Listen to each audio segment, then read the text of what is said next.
লোকসভা ভোটের হাতে গোনার মাত্র কয়েকটা দিন, তার মধ্যে কিন্তু রাজনৈতিক পরিবেশ বিভৎসভাবে ঘুরেছে, অর্থাৎ একটা টুইস্ট ঘটছে আমরা দেখতে পাচ্ছি। যেখানে পশ্চিমবঙ্গের দিকে তাকালে আপনারা দেখতে পাবেন যে একটা জাজ আরেক জাজের দিকে কাদা ছুটছে, সেই নিয়ে সুপ্রিম কোর্টকে হস্তক্ষেপ করতে হচ্ছে, অর্থাৎ নজিরবিহীন একটা ঘটনা। এদিকে আমরা দেখতে পাচ্ছি ভারত জোড়ো আন্দোলন ছেড়ে মমতা ব্যানার্জি পারমিশন দেয়নি বলে রাহুল গান্ধীকে আবার দিল্লি ফিরে যেতে হয়েছে। ইন্ডিয়া অ্যালায়েন্সের মেন মাথা নীতিশ কুমার, তিনি আবার এনডিএ অর্থাৎ যেটা নাকি বিরাট শত্রু দল, সেই এনডিএর হয়ে মুখ্যমন্ত্রী শপথ গ্রহণ করতে চলেছেন। অর্থাৎ পশ্চিমবঙ্গে চলছে একটা লেটেস্ট একটা টুইস্ট যাকে বলা হয়, সেটাও ভুল না। তার পাশাপাশি যত লোকসভা এগোচ্ছে তত কিন্তু বিজেপির হাতটাও শক্ত হচ্ছে। যেমন রাম মন্দির কিন্তু একটা বিরাট বড় টপিক, যেটা কি কোনোভাবেই বিজেপি হাত ছাড়া করবে না। আর সেটার প্রভাব কিন্তু পশ্চিমবঙ্গে কতটা পড়েছে সেটা আমার বলার অপেক্ষা রাখে না। আর তার পাশাপাশি আপনাদেরকে জানিয়ে দিই যে আপনারা যারা আমার ওপিনিয়ন পোল দেখেন তারা প্রত্যেকেই জানেন যে আমার থাকে কিন্তু পশ্চিমবঙ্গের প্রত্যেকটা সিটের ডিটেল বিশ্লেষণ। আর যত লোকসভা ভোট এগিয়ে আসছে ততই কিন্তু ধীরে ধীরে ওপিনিয়ন পোল এক্সিট পোলের দিকে এগোবে, তার পাশাপাশি রেজাল্ট কিন্তু ততই শার্প আর অথেন্টিক হবে। তো এই সমস্ত কিছু বিষয়ের দিকে তাকিয়ে, তার পাশাপাশি প্রিভিয়াস রেজাল্টের দিকে তাকিয়ে ডিটেল বিশ্লেষণ নিয়ে চলে এসেছি আমি ওপিনিয়ন পোলের। তো শুরু করার আগে নমস্কার, আমি অদ্বিতীয়া রয়। আজকে আবার চলে এসেছি আমার ছোট্ট ইউটিউব চ্যানেল সঙ্গে অদ্বিতীয়ায়। আপনাদের সকলকে প্রণাম ও ভালোবাসা জানিয়ে আজকের ডিটেল ওপিনিয়ন পোল আমি এখান থেকে শুরু করছি। ওপিনিয়ন পোলের প্রত্যেকটা সিট আমি অ্যালফাবেটিক ওয়েতে সাজিয়ে নিয়েছি। তো অতি অবশ্যই প্রথমে আমি শুরু করব আলিপুরদুয়ার থেকে। তো আপনারা বুঝতেই পারছেন আলিপুরদুয়ার নাম শুনতেই কিন্তু কোথাও না কোথাও আপনারা শিওর হয়ে গেছেন যে বিজেপি সাংগঠনিক দিক থেকে যথেষ্ট স্ট্রং। এবার আমি আপনাদেরকে প্রিভিয়াস হিস্ট্রি জানাবো। আগের বার 2,43,989, অর্থাৎ অনেকটাই কিন্তু সংখ্যা, অনেকটা মার্জিনে বিজেপি আলিপুরদুয়ার থেকে বেরিয়েছিল। আর এইবার তো বিজেপির পরিস্থিতি অতি অবশ্যই যথেষ্ট ভালো, পাল্লা তো যথেষ্ট ভারী, যার জন্য এই মুহূর্তে ভোট হলে, এই মুহূর্তে বর্তমান পরিস্থিতির দিকে তাকিয়ে অতি অবশ্যই আলিপুরদুয়ার বিজেপি।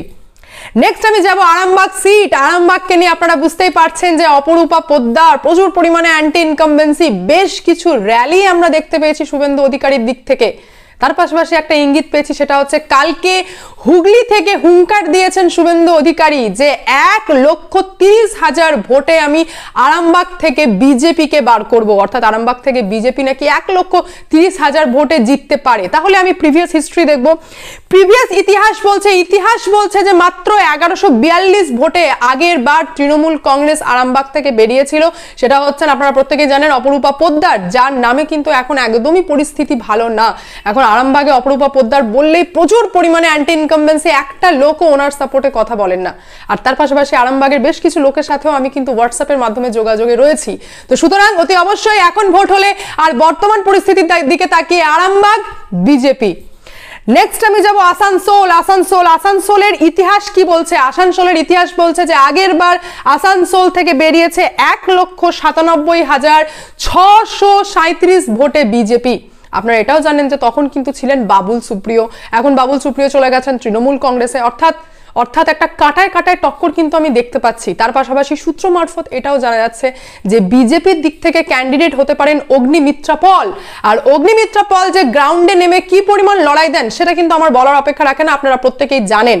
এবার দেখার বিষয়টা হচ্ছে যে তৃণমূল কংগ্রেস আসানসোল থেকে কেমন ক্যান্ডিডেট দেয়। তার পাশাপাশি আসানসোলে যে একটুখানি নন বেঙ্গলের সংখ্যা বেশি সে বিষয়ে কোনো সন্দেহ নেই। অর্থাৎ পুরো পরিস্থিতির দিকে তাকিয়ে আর প্রিভিয়াস অর্থাৎ ইতিহাসের রেজাল্টের দিকে তাকিয়ে যদি বলে থাকি তাহলে অতি অবশ্যই আসানসোলে কিন্তু একটা হাড্ডাহাড্ডি টক্কর হওয়ার সম্ভাবনা রয়েছে যদি তৃণমূল কংগ্রেস নিজের দিক থেকে একটা সলিড ক্যান্ডিডেট দেয়। আর যদি না দেয় তাহলে কিন্তু খুব সহজেই একদম সুইপে বিজেপি বেরোবে। সুতরাং বর্তমানে ভোট হলে আর এই মুহূর্তের পরিস্থিতির দিকে তাকিয়ে অতি অবশ্যই আসানসোল বিজেপি।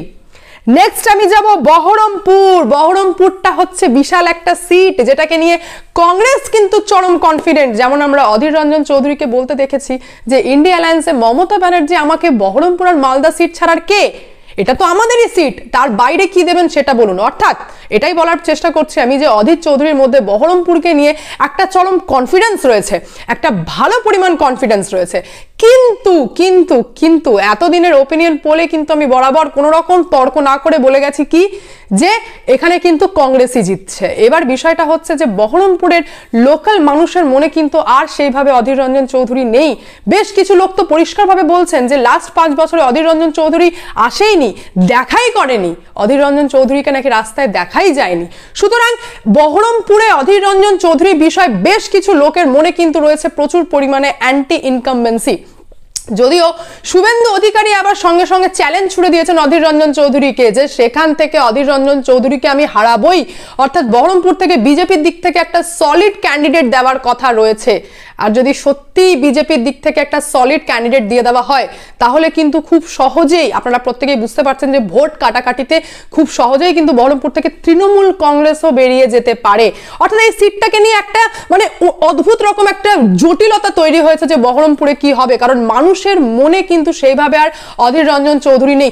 তারপরেও অধীর রঞ্জন চৌধুরীর কনফিডেন্সের দিকে তাকে, কারণ যেহেতু শুভেন্দু অধিকারী চ্যালেঞ্জ ছুড়েছেন তাই তো উনি দাঁতে দাঁত চিপে বহরমপুরে বসে থাকবেন, কারণ বহরমপুর যদি হাতছাড়া হয় তাহলে অধীর রঞ্জন চৌধুরীর নাক কাটা যাবে। সুতরাং অতি অবশ্যই বহরমপুরে অধীর রঞ্জন চৌধুরীর দিকে তাকিয়ে এই মুহূর্তে ভোট হলে আর বর্তমান পরিস্থিতির দিকে তাকিয়ে অতি অবশ্যই কংগ্রেস, বহরমপুর কংগ্রেস। নেক্সট আমি যাব বালুরঘাট। বালুরঘাটের রেজাল্ট কি বলছে? বালুরঘাটের ইতিহাস বলছে যে আগের বার 33,293 ভোটে আগের বার বিজেপি সেখান থেকে বেরিয়েছিল। আর সেখানে সুকান্ত মজুমদারের ফেস ভ্যালু যথেষ্ট রয়েছে অ্যাজ আ ভীষণ এডুকেটেড একজন পার্সন, যিনি আপনারা প্রত্যেকে জানেন যে সুকান্ত মজুমদারকে প্রত্যেকেই কিন্তু ভীষণ শিক্ষিত হিসেবে চেনেন। তার পাশাপাশি বালুরঘাটের মানুষজন কিন্তু ধীরে ধীরে এখন দেখা যাচ্ছে যে সুকান্ত মজুমদারের দিকে কিন্তু ঢেলে পড়ছে। তার পাশাপাশি বিজেপির অবস্থাও কিন্তু যথেষ্ট ভালো। এই মুহূর্তের পরিস্থিতির দিকে তাকালে বিজেপি যথেষ্ট স্ট্রং রয়েছে। তো অতি অবশ্যই কোনো কথা হবে না, বালুরঘাট বিজেপি। নেক্সট আমি যাব বনগাঁ কথা উঠলেই কিন্তু মতুয়া সম্প্রদায়ের ভোটের কথাই আমাদের মাথায় আসে। আর মতুয়া সম্প্রদায়ের কথা মাথায় এলেই কিন্তু মনে হয় সিএএটা লাগু হওয়ার কথা ছিল। হ্যাঁ, আপনারা ঠিকই শুনছেন, অমিত শাহ এখানে এসে পরিষ্কারভাবে বলে গেছেন যে লোকসভা ভোটের আগে সিএএ লাগু হবে। আর সিএএ লাগু হলে মতুয়া সম্প্রদায়ের ভোট যে বিজেপির দিকে পড়বে সে বিষয়ে কোনো সন্দেহ নেই। তার পাশাপাশি কেন্দ্রীয় মন্ত্রী শান্তনু ঠাকুর তিনি মতুয়ার সম্প্রদায়ের লোকের জন্য যে কতটা প্রিয় সেই বিষয়ে কিন্তু কোনো রকম সন্দেহ নেই। তো সুতরাং বলতেই হয় বর্তমান পরিস্থিতির দিকে তাকিয়ে আর এই মুহূর্তে ভোট হলে অতি অবশ্যই বনগাঁ বিজেপি। নেক্সট আমি যাব আপনাদের সামনে বাঁকুড়ার ইতিহাস কি বলছে? বাঁকুড়ার ইতিহাস বলছে যে বিজেপি আগের বার যথেষ্ট ভালো মার্জিনে জিতেছিল, যেটা হচ্ছে প্রায় 1,74,333 ভোটে আগের বার বিজেপি কিন্তু বাঁকুড়া থেকে বেরিয়ে গেছিল। কিন্তু বিষয়টা হচ্ছে সুভাষ সরকারের প্রতি কিন্তু মানুষের আর সেইভাবে প্রেম ভালোবাসা নেই, অর্থাৎ প্রচুর পরিমাণে অ্যান্টি ইনকামবেন্সি তৈরি হয়ে গেছে। সূত্র মারফত এটাও জানা যাচ্ছে যে সুভাষ সরকারকে নাকি বিজেপির দিক থেকে ক্যান্ডিডেট করা হবে না। তার পাশাপাশি তৃণমূল কংগ্রেসের দিক থেকেও নাকি বাঁকুড়াতে যথেষ্ট ভালো ক্যান্ডিডেট দেওয়া হবে। এই রকম যদি ঘটে তাহলে কিন্তু হাড্ডাহাড্ডির লড়াই হবে। তারপরেও যেহেতু ইতিহাস সাক্ষী রয়েছে যে সেখানে বিজেপির ভোট আছে, অর্থাৎ 1,74,333, আর লোকসভা ভোট আর বিধানসভা ভোটের মধ্যে কিন্তু প্রচুর পার্থক্য, কারণ আমরা দেখতে পেয়েছি যে মোদি কারেন্ট কিভাবে কাজ করে। তো অতি অবশ্যই বর্তমান পরিস্থিতি আর এই মুহূর্তের পরিস্থিতির দিকে তাকিয়ে আর বর্তমানে এখন যদি ভোট হয় তাহলে অতি অবশ্যই বাঁকুড়া বিজেপি। নেক্সট আমি যাব বর্ধমান ইস্টের রেজাল্ট কিন্তু বলছে তৃণমূল কংগ্রেস, কারণ ইতিহাস সাক্ষী রয়েছে 89,311 ভোটে আগের বার তৃণমূল কংগ্রেস সেখান থেকে বেরিয়েছিল। যদিও বর্ধমান ইস্টকে নিয়ে আপনাদেরকে জানিয়ে দিই যে সিপিএম চাইলে লড়াই দিতে পারে, কিন্তু সিপিএম এর এখনো পর্যন্ত মানসিকতা চেঞ্জ না হওয়ার জন্য মানুষের মনে ঠিক সেইভাবে জায়গা করতে পারছে না। এখন তো সিপিএম এর প্রতি মানুষের এতটাই অনীহা যে সভা করলে ওপেন ভাবে জনগণ এসে দাঁড়িয়ে বলছেন যে আপনি আমাদেরকে কেন টার্গেট করছেন। তো এই রকম একটা পরিস্থিতি আমরা কিন্তু দেখতে পাচ্ছি, যার জন্য অতি অবশ্যই বলতেই হয় যে তৃণমূল কংগ্রেসের দিক থেকে যদি ভালো ক্যান্ডিডেট দেওয়া হয় আর এদিকে যদি সিপিএম লড়াই দেওয়ার চেষ্টা করে তাহলে লড়াই হতে পারে, কিন্তু অতি অবশ্যই বর্তমানে এই মুহূর্তে ভোট হলে বর্ধমান ইস্ট তৃণমূল কংগ্রেস। নেক্সট আমি যাব আপনাদেরকে জানিয়ে দিই বর্ধমান দুর্গাপুরের ইতিহাস বলছে যে খুব সামান্য মার্জিনে কিন্তু আগের বার বিজেপি বেরিয়েছে। সংখ্যাটা হচ্ছে 2439 খুবই সামান্য মার্জিনে আগের বার কিন্তু বেরিয়েছে বিজেপি। SS আলুওয়ালিয়া ওনার কিন্তু যথেষ্ট বয়সও হয়েছে। তো দুর্গাপুর একটা এমন একটা সিট যেটা কিন্তু প্রচুর জটিলতা রয়েছে, প্রচুর মানে অন্যরকম লাগছে। এখানে বিষয়টা পুরোপুরি ডিপেন্ড করছে যে ক্যান্ডিডেট কেমন দেওয়া হবে, অর্থাৎ তৃণমূল কংগ্রেস থেকে কেমন ক্যান্ডিডেট দেওয়া হবে সেরকমই ডিপেন্ড করছে বিজেপির দিক থেকে কেমন ক্যান্ডিডেট দেওয়া হবে। আমি আপনাদেরকে আরেকটা কথা বলে দিই যে আমি এখানে বেশিরভাগ ফোকাস করছি তৃণমূল কংগ্রেস আর বিজেপিতে, কারণ কংগ্রেস আর CPM এর সেইভাবে নরম চরণ দেখে আমি কিছু বুঝতে পারছি না, যার জন্য অতি অবশ্যই ওপিনিয়ন পোলে বিজেপি আর তৃণমূল কংগ্রেসকে নিয়েই ডিটেল থাকবে। তার পাশাপাশি যে সিটে CPM বা কংগ্রেসে বেরোনোর কথা সেই সিট আমি আপনাদের সামনে তুলে ধরবো। তো যাই হোক, দুর্গাপুরের বর্তমান পরিস্থিতিতে যদি আমি যাই বা সেখানকার লোকাল মানুষজনের সাথে যদি কথা বলি, আর একটা কথা আপনাদের সঙ্গে শেয়ার করি যে দুর্গাপুর থেকে আমি নিজে পড়াশোনা করেছি, তো সুতরাং সেখানকার লোকাল মানুষের মনে কি আছে সে বিষয়ে কোনো সন্দেহ নেই। তার পাশাপাশি সেখানকার কলেজগুলোর জন্য কিন্তু বেশ কিছু নন বেঙ্গলির প্রভাবও কিন্তু দুর্গাপুরে রয়েছে, সবটাই যে বাঙালি তা নয়। লাগোয়া আসানসোল তো রয়েছে, আপনারা বুঝতেই পারছেন যে দুর্গাপুরে কিন্তু একটা নন বেঙ্গলির প্রভাব রয়েছে। সুতরাং অতি অবশ্যই SS আলুওয়ালিয়ার জায়গায় যদি অন্য ক্যান্ডিডেট দেওয়া হয় আর সেটা যদি সলিড হয়, আর দুর্গাপুরের মানুষজন কিন্তু প্রচন্ড শিক্ষিত, ভীষণ ভেবেচিন্তে ভোট দেন, তাহলে অতি অবশ্যই বলতেই হয় বর্তমান পরিস্থিতির দিকে তাকিয়ে আর এই মুহূর্তে ভোট হলে দুর্গাপুর বিজেপি। আচ্ছা, নেক্সট সিট আমরা যাব বারাসাতের ইতিহাস কি বলছে? বারাসাতের ইতিহাস বলছে 1,10,169 ভোটে তৃণমূল কংগ্রেস আগেরবার এগিয়েছিল, আর এখন এই মুহূর্তের দিকে তাকালে বলতে বাধ্য হচ্ছে যে তৃণমূল কংগ্রেস কিন্তু সাংগঠনিক দিক থেকে যথেষ্ট স্ট্রং। সেখানে কিন্তু এখনো বিজেপি বলুন বা অন্যান্য দল কেউই কিন্তু দাঁত ফোটাতে পারেনি। তাই এই মুহূর্তে ভোট হলে অতি অবশ্যই বারাসাত তৃণমূল কংগ্রেস। নেক্সট যাব ব্যারাকপুরের নাম বলতেই আপনাদের মাথায় চলে এলো যে হিউজ গোষ্ঠীদ্বন্দ্ব। হ্যাঁ, তৃণমূল কংগ্রেসের হিউজ গোষ্ঠীদ্বন্দ্ব, যেখানে অর্জুন সিং আর সোমনাথ স্যামকে নিয়ে চরম কেচ্ছা চলছে, আর নেত্রীর কথা কিন্তু কেউই শুনছে না। তো অবশ্যই বলতেই হয় অর্জুন সিং এর ছেলে বিজেপির এমএলএ আপনারা প্রত্যেকেই জানেন। পুরো বিষয়টাই আপনাদের কাছে ওপেন, যেখানে আমি আগের বার ভোট সংখ্যা দেখাবো যে 14,857, খুব কম হলেও খুবই কম সত্যি। আগের বার 14,857 ভোটে বিজেপি জিতেছিল, যখন অর্জুন সিং কিন্তু বিজেপিতে ছিল, এখন উনি তৃণমূল কংগ্রেসে। বিষয়টা হচ্ছে যে এখন যদি অর্জুন সিং এর লোকজন যদি ক্যান্ডিডেট হয়ে থাকেন, তাহলে অতি অবশ্যই সোমনাথ স্যামের লোকই হারানোর চেষ্টা করবে, আর সোমনাথ স্যামের যদি লোক হয়ে থাকে তাহলে অর্জুন সিং হারানোর চেষ্টা করবে, অর্থাৎ হিউজ গোষ্ঠীদ্বন্দ্ব। তার হিউজ গোষ্ঠীদ্বন্দ্ব মানে কিন্তু ভোট কাটাকাটি হতে বাধ্য। আর সেখান থেকে অর্থাৎ ব্যারাকপুর থেকে যদি বিজেপি ভালো ক্যান্ডিডেট দেয়, তাহলে বলতে বাধ্য হচ্ছে যে ক্লিন সুইপে বিজেপি বেরোবে। তো অতি অবশ্যই এই মুহূর্তে ভোট হলে আর বর্তমান পরিস্থিতির দিকে তাকিয়ে ব্যারাকপুর বিজেপি। নেক্সট আমি যাব বসিরহাট বলতেই নুসরাত জাহানের কথা মনে পড়লো, আর নুসরাত জাহানের কথা মনে পড়তেই আপনাদের মনে পড়লো ফ্ল্যাট দুর্নীতি। এবার আমি সেই দুর্নীতির বিষয়ে আর যাবো না, যদিও আপনাদেরকে জানিয়ে দিই যে বসিরহাটে মমতা ব্যানার্জির ফ্যাক্টর খুব ভালো কাজ করেছিল। ইতিহাস বলছে যে যথেষ্ট ভালো মার্জিনে তৃণমূল কংগ্রেস আগের বার ভোট টেনেছিল, সেটা হচ্ছে 3,50,369, অর্থাৎ যথেষ্ট ভালো মার্জিন। তারপরেও আপনাদেরকে জানিয়ে দিই যে এইবার সূত্র মারফত যা জানা যাচ্ছে বিজেপির দিক থেকেও কিন্তু বসিরহাটে ভালো ক্যান্ডিডেট দিতে চলেছে, অর্থাৎ একটা টাফ ফাইট হবে, সে বিষয়ে কোনো সন্দেহ নেই। তারপরেও এই মুহূর্তে ভোট হলে আর বর্তমান পরিস্থিতির দিকে তাকিয়ে অতি অবশ্যই বসিরহাট তৃণমূল কংগ্রেস।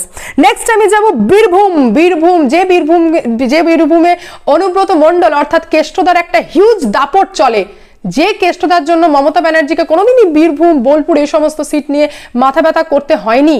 সেই কেষ্টদার কথাই আমি বলছি, যে কেষ্টদাকে নিয়ে মমতা ব্যানার্জিকে প্রায় স্টেজে দাঁড়িয়ে হাই হুতাশ করতে শোনা যায়। সেই বীরভূম কিন্তু ধীরে ধীরে এখন তৃণমূল কংগ্রেসের হাত থেকে বেরোতে আমরা দেখতে পাচ্ছি।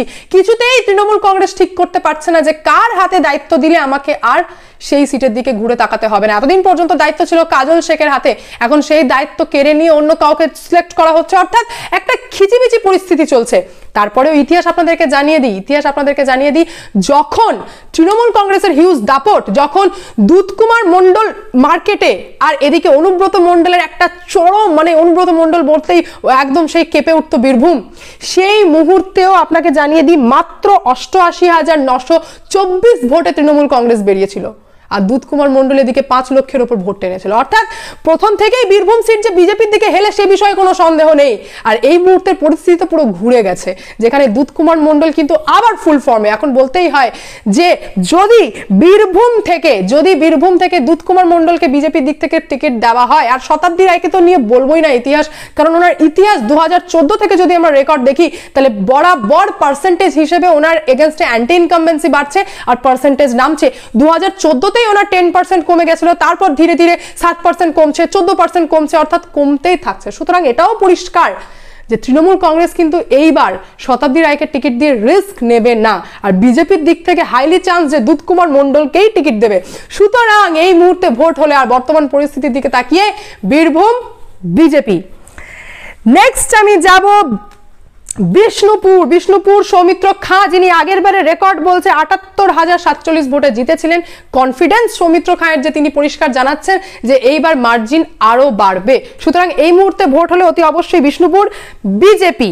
নেক্সট আমি যাব বোলপুরে কিন্তু আবার অন্যরকম পরিস্থিতি, যেখানে আবার বললাম যে অনুব্রত মণ্ডলের জন্য এই সমস্ত সিটের দিকে তৃণমূল কংগ্রেসকে তাকাতেই হতো না। ইতিহাস সাক্ষী রয়েছে যে বোলপুরে আগের বার ১,০৬,৪০২ ভোটে তৃণমূল কংগ্রেস বেরিয়েছিল, বুঝতে পারছেন। কিন্তু বিষয়টা আবার আপনাদের কাছে একটু ক্লিয়ার করে দিই যে বোলপুর বীরভূম এই সমস্ত সিট একটুখানি কিন্তু ওখানকার লোকাল মানুষের সঙ্গে কথা বললে আপনারা বুঝতে পারবেন যে বিজেপির দিকে হেলে থাকে, অর্থাৎ হাড্ডাহাড্ডি টক্কর হবার সম্ভাবনা চরম বেশি। তারপরেও বলবো এই মুহূর্তে ভোট হলে আর বর্তমান পরিস্থিতির দিকে তাকিয়ে বোলপুর তৃণমূল কংগ্রেস। নেক্সট আমি যাব কোচবিহার বলতেই নিশীথ প্রামাণিকের কথা আপনাদের মনে পড়ে গেল। এখান থেকে অতি অবশ্যই বলতেই হয় আগের বারে রেজাল্ট বলছে ৫৪,২৩১ ভোটে বিজেপি এগিয়েছিল। আর এইবার লোকসভা ভোটের আগে আপনারা দেখতে পাচ্ছেন রাম মন্দির, এদিকে দেখতে পাচ্ছেন যে স্ট্যালিনের অনুষ্ঠানে মোদি চিৎকার, এদিকে ছত্তিশগড় রাজস্থানের রেজাল্ট, এই সমস্ত দিকে তাকিয়ে বলতে বাধ্য হচ্ছে যে বিজেপির কন্ডিশন কিন্তু অনেক ভালো। সেখানে আবার ইন্ডিয়া অ্যালায়েন্স থেকে হঠাৎ করে নীতিশ কুমারের টাটা বাই বাই করাই বিভিন্ন রকম পরিস্থিতির দিকে তাকিয়ে অতি অবশ্যই বলতেই হয় যে নিশীথ প্রামাণিকের কিন্তু একটুখানি কাদ বেড়ে গেছে। তো অতি অবশ্যই এই মুহূর্তে ভোট হলে আর বর্তমান পরিস্থিতির দিকে তাকালে কোচবিহার বিজেপি। নেক্সট আমি যাব দার্জিলিং। এখানে তো আপনারা আমি কোন সিট বলবো আপনাদের মানে ওয়েট করবেন, আপনারা বুঝতে পারছেন। দার্জিলিং যেটা হচ্ছে অতি অবশ্যই বিজেপি। আমি আগেই বলে দিলাম হাইয়েস্ট সংখ্যা আপনাদেরকে জানিয়ে দিই ৪,১৩,৪৪৩। আবার বলছি সংখ্যাটা ৪,১৩,৪৪৩, অর্থাৎ হিউজ, কোনো কথাই হবে না এখানে। অতি অবশ্যই দার্জিলিং চোখ বন্ধ করে বিজেপি। নেক্সট আমি যাব ডায়মন্ড হারবার। এই ডায়মন্ড হারবার সিট নিয়ে আবার চরম টুইস্ট চলছে, যেখানে চরমভাবে ইচ্ছা রাখছেন নওশাদ সিদ্দিকী ক্যান্ডিডেট হবার, আর পরিষ্কারভাবে জানিয়েও দিয়েছেন যে আমিই হব ক্যান্ডিডেট, এগেনস্টে লড়বো অভিষেক ব্যানার্জির। আর অভিষেক ব্যানার্জির গড় ডায়মন্ড হারবার, যেখানে আগের রেজাল্ট বলছে ৩,২০,৫৯৪ ভোটে তৃণমূল কংগ্রেস জিতেছিল। এখন বলতে বাধ্য হচ্ছি যদি বাই চান্স এই সংখ্যাটা নেমে ১ লক্ষ বা ১.৫ লক্ষতে পৌঁছায় তৃণমূল কংগ্রেসের, অর্থাৎ অভিষেক ব্যানার্জি জিতবে সেই বিষয়ে কোনো সন্দেহ নেই। আপনারা জানেন উনি সেকেন্ড ইন কমান্ড তৃণমূল কংগ্রেসের, তো জিততে তো বাধ্য যেভাবেই হোক, না জিতলে তো সর্বনাশ। এইবার যদি এই ভোট সংখ্যাটা কেটে যায় ১ লক্ষ ১.৫ লক্ষ মার্জিনে যায়, তাহলে বুঝতে হবে যে পশ্চিমবঙ্গে তৃণমূল কংগ্রেসের পরিস্থিতি কিন্তু ভীষণতর খারাপ হতে চলেছে। যেখানে এই মুহূর্তে ভোট হলে অতি অবশ্যই বলতে বাধ্য হচ্ছি নওশাদ সিদ্দিকী যে চরম ফাইট দেবে সে বিষয়ে কোনো সন্দেহ নেই। তারপরেও বর্তমান পরিস্থিতির দিকে তাকিয়ে ডায়মন্ড হারবার তৃণমূল কংগ্রেস। নেক্সট আমি যাব দমদম সৌগত রায়। ওনার যথেষ্ট বয়স হয়েছে আপনারা বুঝতে পারছেন। আগের রেজাল্ট বলছে যে ৫৩,০০০ সামথিং ৫৩,০০২ ভোটে তৃণমূল কংগ্রেস জিতেছিল, কিন্তু সৌগত রায়কে এইবার কিন্তু কেউই সেভাবে মেনে নিতে পারছে না। আর দমদমে যে বিজেপি চরম ফাইট দিচ্ছে সে বিষয়েও কোনো সন্দেহ নেই। তাহলে অতি অবশ্যই বলতেই হচ্ছে যে এই মুহূর্তের দিকে তাকিয়ে দমদম বিজেপি। নেক্সট আমি যাব ঘাটাল তো দেব ফ্যাক্টর না থাকলে কবে এই সিটটা যে চেঞ্জ হয়ে যেত সেটা আমি আপনাদেরকে কি বলবো। আর এখন বিষয়টা হচ্ছে যে দীপক অধিকারী অর্থাৎ দেবকে দেখে আপনারা নিজেরাও আন্দাজ করতে পারছেন যে ওনারও যে খুব একটা তৃণমূল কংগ্রেসের হয়ে দাঁড়ানোর যে বিশাল ইচ্ছে তা কিন্তু নয়। এদিকে মমতা ব্যানার্জিও নিশ্চয়ই রিকোয়েস্ট করতে ছাড়বেন না যে না ভাই এইবারের জন্য লাস্টবার তোমাকে দাঁড়াতেই হবে। কোনো সন্দেহ নেই দীপক অধিকারী দেব, যিনি সত্যি করে একজন মানুষ হিসেবে আমার ব্যক্তিগতভাবে ওনাকে খুব ভালো লাগে, উনি সত্যি কাজ করতে চান। তো অতি অবশ্যই তৃণমূল কংগ্রেসের দিক থেকে যে ওনাকে টিকিট দেওয়া হবে সে বিষয়ে কোনো সন্দেহ নেই। তো ঘাটাল তৃণমূল কংগ্রেস। নেক্সট আমি যাব হুগলি। হুগলি হুগলি হুগলির রেকর্ড বলছে আগের বারে যে ৭৩,৩৬২ ভোটে বিজেপি জিতেছিল, আর এইবারও লকেট চ্যাটার্জি যে চরম লড়ছেন, ওনার প্রতি যে সেখানকার লোকজনের যথেষ্ট ভালোবাসা রয়েছে কোনো সন্দেহ নেই। তো অতি অবশ্যই বলতে বাধ্য হচ্ছি হুগলি বিজেপি এই মুহূর্তে ভোট হলে। হাওড়া, হাওড়া আগের বার ছিল, আপনাদেরকে জানিয়ে দিই যে মমতা ব্যানার্জি ফ্যাক্টর, যেখানে হাওড়া বলতেই আপনাদের কথা মনে পড়ছে নবান্ন, যেখানে আগের বারে রেজাল্ট বলছে ১,০৩,৬৯৫ ভোটে তৃণমূল কংগ্রেস এগিয়ে দাঁড়ান। ১,০৩,৬৯৫, যেখানে নবান্ন, যেটা মমতা ব্যানার্জির গড়। আপনারা একবার লক্ষ্য করে দেখুন, মমতা ব্যানার্জি অর্থাৎ ওই হুগলি, হাওড়া, এই সমস্ত জায়গাগুলো কিন্তু ধীরে ধীরে মমতা ব্যানার্জির হাত থেকে বেরিয়ে যাচ্ছে। এই যে সংখ্যা, যেটা হিউজ হবার কথা ছিল, সেটা ১,০৩,৬৯৫, ইন্ডিকেশন কিন্তু একদম ভালো না, অন্যদিকে ইঙ্গিত করছে। যদিও এই মুহূর্তে ভোট হলে বলতে বাধ্য হচ্ছি হাওড়া তৃণমূল কংগ্রেস। নেক্সট আমি যাব যাদবপুর। যাদবপুর আগের রেজাল্ট বলছে ২,৯৫,০০০ ভোটে তৃণমূল কংগ্রেস এগিয়েছিল। এইবার যাদবপুর যে তৃণমূল কংগ্রেস পুরোপুরি দখল করে নিচ্ছে সেটা বলাও ভুল, সিপিএম এর একটা গড় অতি অবশ্যই রয়েছে, যদিও সিপিএম এর সেইভাবে আমরা দেখতে পাচ্ছি না যে লড়ার কোনো রকম চাও রয়েছে, সেইভাবে যে লড়াই করতে চায় সেই বিষয়ে মানে আমরা কোনো রকম হেলডোল দেখতে পাচ্ছি না। সুতরাং এই বলতেই হচ্ছে যে এই মুহূর্তে ভোট হলে বর্তমান পরিস্থিতির দিকে তাকিয়ে যাদবপুর তৃণমূল কংগ্রেস। আচ্ছা, নেক্সট যাব আমি জলপাইগুড়ি। নেক্সট যাব জলপাইগুড়ি। জলপাইগুড়ি অতি অবশ্যই গোষ্ঠীদ্বন্দ্ব চলছে তৃণমূল কংগ্রেসের হিউজ, যেখানে আগের রেজাল্ট বলছে যে ১,৮৪,০০০ ভোটে বিজেপি বেরিয়েছিল। জলপাইগুড়ি ১,৮৪,০০০ ভোটে বিজেপি এগিয়েছিল, আর এইবারও বিজেপির কন্ডিশন কিন্তু যথেষ্ট ভালো। সুতরাং এই মুহূর্তে ভোট হলে বর্তমান পরিস্থিতির দিকে তাকিয়ে জলপাইগুড়ি বিজেপি। নেক্সট যাব আমরা জঙ্গিপুর নিয়ে সত্যিই আমার এখন ভীষণ টাফ একটা সিট মনে হচ্ছে, ভীষণ জটিল একটা সিট মনে হচ্ছে। কারণ যখন শুভেন্দু অধিকারী তৃণমূল কংগ্রেসে ছিলেন, তখন কিন্তু এই জঙ্গিপুর, মুর্শিদাবাদ, বহরমপুর এই সমস্ত সিট নিয়ে মমতা ব্যানার্জিকে ভাবতে হয়নি। এখন পরিস্থিতি ঘুরেছে, এখন ধীরে ধীরে কিন্তু অনেক কিছুই ঘুরে গেছে, কারণ শুভেন্দু অধিকারী বিজেপির জন্য যে কিভাবে চেষ্টা করছেন সে বিষয়ে কোনো সন্দেহ নেই। আর মমতা ব্যানার্জিকে যে সমস্ত সিটের দিকে তাকাতে হতো না, এখন সেই সমস্ত সিটকে নিয়েও ভাবতে হচ্ছে, কারণ মমতা ব্যানার্জির অর্ধেকের বেশি ক্যাবিনেট মিনিস্টার এখন জেলে চলে গেছে। তার পাশাপাশি তো দেখতে পাচ্ছেন চারিদিকে লোকাল নেতারা পর্যন্ত এখন একদম ইডি আর সিবিআই এর একটা র্যাডারের মধ্যে রয়েছে। সুতরাং এখানে বলতেই হয় জঙ্গিপুরের পরিস্থিতি কি হবে, সেটা ভীষণ একটা টাফ সিট। তারপরেও কংগ্রেস এখানে যে চরম পরিমাণ চেষ্টা করবে সে বিষয়ে কোনো সন্দেহ নেই, একটা টাফ লড়াই হবে। তারপরে বলতে বাধ্য হচ্ছি এই মুহূর্তে ভোট হলে বর্তমান পরিস্থিতির দিকে তাকিয়ে, আর সেখানে মাইনরিটি ভোট সংখ্যার দিকে তাকিয়ে বলতে বাধ্য হচ্ছি যে জঙ্গিপুর তৃণমূল কংগ্রেস। নেক্সট সিট আমরা যাব জয়নগর। জয়নগরের ইতিহাস বলছে 3,16,775 ভোটে তৃণমূল কংগ্রেস আগের বার বেরিয়েছিল। তো এই মুহূর্তে যদি ভোট হয়ে থাকে বর্তমান পরিস্থিতির দিকে তাকিয়ে অতি অবশ্যই জয়নগর তৃণমূল কংগ্রেস। নেক্সট আমি যাব ঝাড়গ্রাম। ঝাড়গ্রামে কোনো সন্দেহ নেই বিজেপি আগের বারও 11,767 ভোটে বেরিয়ে গেছিল। এখানে বলতেই হয় যে বিজেপির কন্ডিশন কিন্তু যথেষ্ট স্ট্রং হচ্ছে ঝাড়গ্রামে, আপনারা বুঝতেই পারছেন। তো অতি অবশ্যই এই মুহূর্তে ভোট হলে বর্তমান পরিস্থিতির দিকে তাকিয়ে ঝাড়গ্রাম বিজেপি। নেক্সট যাব কাথি, যেখানে তৃণমূল কংগ্রেসের আগের বার রেজাল্ট বলছে 1,11,000 ভোটে তৃণমূল কংগ্রেস বেরিয়েছিল। আর এই সেই কাথি যেখানে এখন এই মুহূর্তে শুভেন্দু অধিকারী চ্যালেঞ্জ করছেন যে 3 লক্ষের ওপর ভোটে বিজেপিকে জেতাবেন। অতি অবশ্যই কাথি সিট নিয়ে কোনো সন্দেহ নেই, এই মুহূর্তে ভোট হলে বর্তমান পরিস্থিতির দিকে তাকিয়ে আর শুভেন্দু অধিকারীর দিকে তাকিয়ে কাথি বিজেপি। নেক্সট আমি যাব কলকাতা দক্ষিণ। কলকাতা দক্ষিণের রেজাল্ট বলছে আগের বার 1,55,000 মমতা ব্যানার্জি ফ্যাক্টর। কলকাতা উত্তরের রেজাল্ট বলছে 1,27,000 মমতা ব্যানার্জি ফ্যাক্টরের জন্য এই সমস্ত সিট। কিন্তু আমি আবার বলছি মার্জিন ভীষণ কম, কারণ যেখানে মমতা ব্যানার্জি ফ্যাক্টর কাজ করবে সেখানে আমরা এক্সপেকটেশন কি রাখবো? লোকসভা ভোটে কিন্তু এই 1 লক্ষ মার্জিন, 53,000 মার্জিন এগুলো একদম ভীষণই কম। আর এখানে মমতা ব্যানার্জির গড় হচ্ছে কলকাতা দক্ষিণ, কলকাতা উত্তর, যেখানে এক্সপেকটেশন কি 4 লক্ষ, 5 লক্ষের ওপর ভোটে মমতা ব্যানার্জি জিতবে। সেখানে মাত্র 1,55,000 একটা মার্জিন বলছে, আর কলকাতা উত্তর বলছে 1,27,000। পরিস্থিতি সত্যি অন্যরকম লাগছে। এইবার ভোটেও কিন্তু ভীষণ অন্যরকম রেজাল্ট আমরা দেখতে পেতে চলেছি, সে বিষয়ে কোনো সন্দেহ নেই।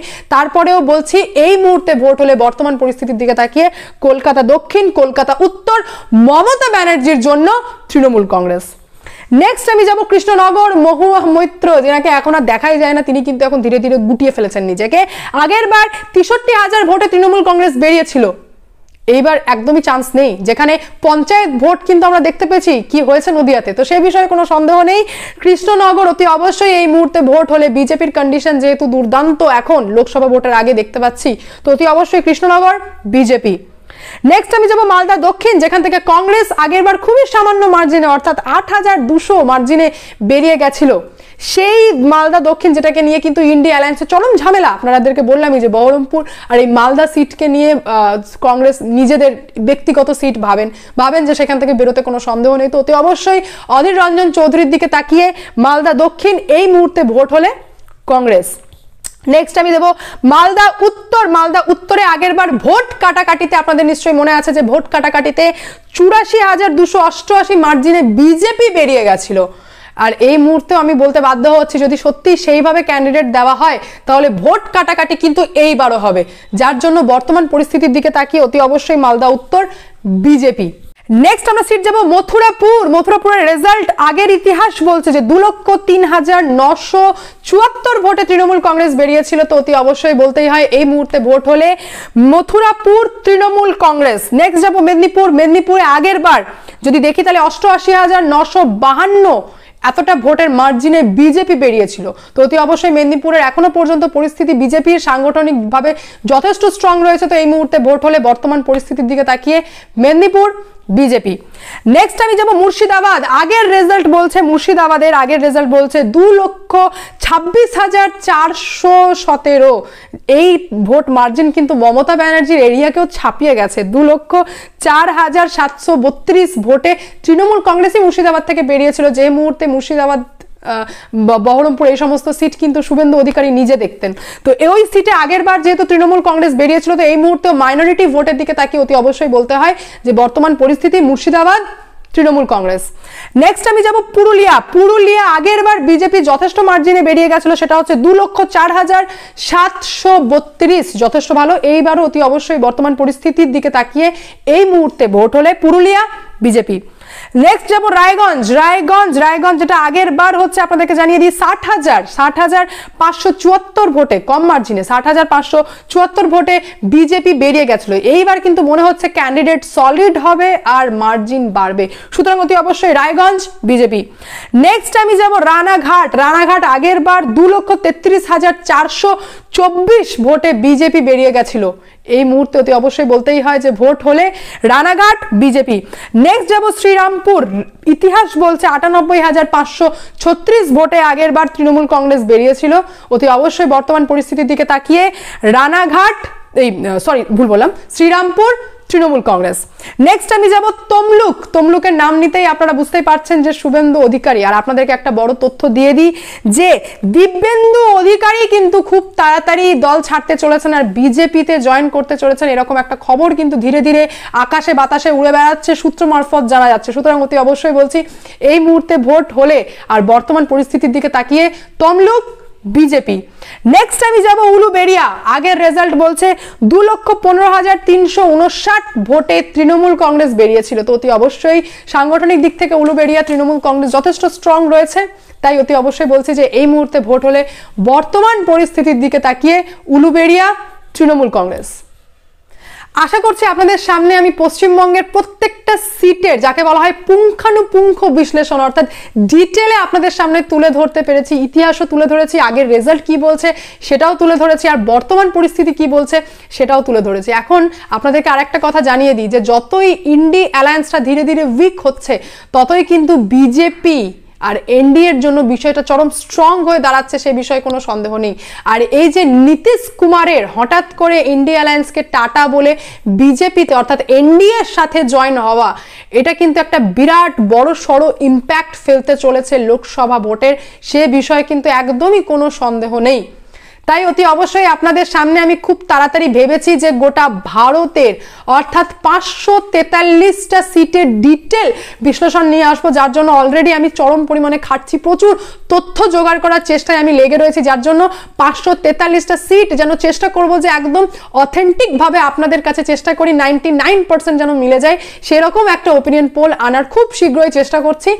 যাই হোক, আজকে এই পর্যন্তই, দেখা হচ্ছে নেক্সট ভিডিওতে। ভালো থাকবেন, সুস্থ থাকবেন, সঙ্গে অদ্বিতীয়া চ্যানেলকে অতি অবশ্যই সাবস্ক্রাইব করবেন, আর আপনাদের ওপিনিয়ন কি সেটা অতি অবশ্যই কমেন্টের মাধ্যমে জানাবেন। আর আপনাদের প্রত্যেকের কমেন্ট আমার কাছে ভীষণ ভ্যালুয়েবল, কারণ আপনাদের প্রত্যেকের কমেন্ট আমি পড়ি। অতি অবশ্যই কমেন্টে জানাবেন। দেখা হচ্ছে নেক্সট ভিডিওতে। ভালো থাকবেন, সুস্থ থাকবেন, সঙ্গে অদ্বিতীয়া চ্যানেলকে অতি অবশ্যই সাবস্ক্রাইব করবেন। যা হবে স্পষ্ট হবে।